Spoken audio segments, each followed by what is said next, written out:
Assalamualaikum warahmatullahi wabarakatuh.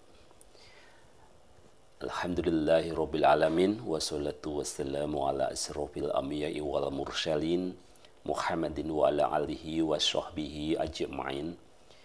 Saudara-saudaraku, masih bersama di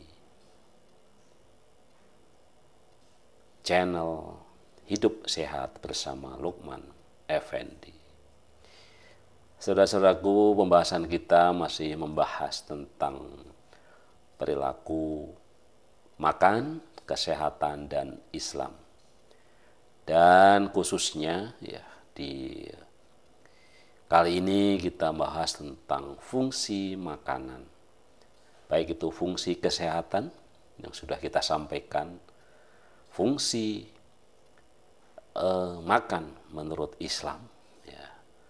Dan yang kali ini kita akan tinjau adalah fungsi makan menurut psikologi, mental psikologi. Dan nanti akan kita lanjutkan dengan fungsi makan secara sosial. Jadi sebagaimana kita selalu sampaikan, sehat fisik, mental, sosial, dan spiritual. Sehat fisik merujuk pada kesehatan fisik kita, ya, sehat mental merujuk pada kesehatan dalam dimensi psikologis, dimensi kejiwaan, dimensi mentalitas kita. Dan sehat sosial tentu adalah sehat dalam konteks sosial. Dan dimensi spiritual tentu adalah dimensi-dimensi transendental, ya. Termasuk di dalam hal ini tentu adalah dimensi Al-Quran dan Sunnah, ya. Baik, kita akan sampai pada pembahasan tentang fungsi makan secara psikologis. Secara psikologis, dengan kita makan akan meningkatkan suasana hati kita, akan memberikan rasa nyaman, akan membantu kita berpikir dengan jernih. Ya. Ini saya ingat teman saya jadinya, ya,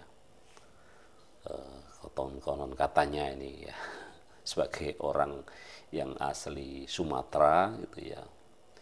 Dia sering guyonan lah mengkritik orang Jawa itu, ya. Kalau orang Jawa ini kan kalau mau supaya berpikir kita dengan baik, ya, itu justru kita mensedikitkan makan gitu, ya. Atau katakanlah orang itu menahan makan atau puasa gitu, ya. Lain dengan dia yang kebetulan waktu itu teman kuliah, ya. Dan badannya sangat sangat besar gitu, ya. Jadi filosofinya lain lagi gitu, ya. Makan yang banyak baru bisa berpikir gitu, ya. Jadi makan yang banyak baru bisa berpikir. Nah, ini saya kira dimensi semuanya dalam konteks tertentu tentu saja adalah benar, ya. Kalau kita sangat kelaparan tentu ya agak sulit kita berpikir, ya. Tetapi tentu saja kalau kita kekenyangan, terlalu kenyang, ya, semua terlalu tetap tidak bagus, ya. Ya sama-sama juga tidak bisa berpikir dengan baik gitu, ya. Baik, ya, jadi apa sih sebenarnya fungsi psikologis dari makanan? Tadi yang pertama adalah meningkatkan suasana hati, ya. Meningkatkan suasana hati. Makanan yang kaya nutrisi seperti ikan berlemak, sayuran hijau, kacang-kacangan, dan buah-buahan dapat membantu meningkatkan suasana hati, ya. Jadi hati kita akan menjadi lebih bahagia, ya, ketika kita makan, ya. Kemudian fungsi psikologis yang kedua dari makanan adalah memberikan rasa nyaman, ya. Makanan dapat memberikan rasa nyaman secara emosional, ya, seperti saat makan sup ayam misalnya, sup ayam hangat-hangat ketika kita sedang tidak enak badan, tentu kenyamanan itu akan makin terasa ya. Makanya untuk bisa lebih nyaman tentu kita sesuaikan gitu ya. Ketika dingin-dingin ya kita makan dan minum yang hangat-hangat gitu ya. Ketika hangat-hangat ya kita makan minum yang ya agak sedikit dingin gitu ya. Kemudian yang ketiga ya, fungsi psikologis dari makanan adalah membantu berpikir jernih.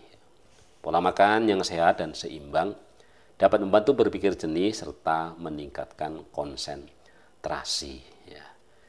Jadi memang ya, tadi sebagaimana sudah saya katakan tadi ya, kita memang perlu makan untuk bisa kita konsentrasi ya.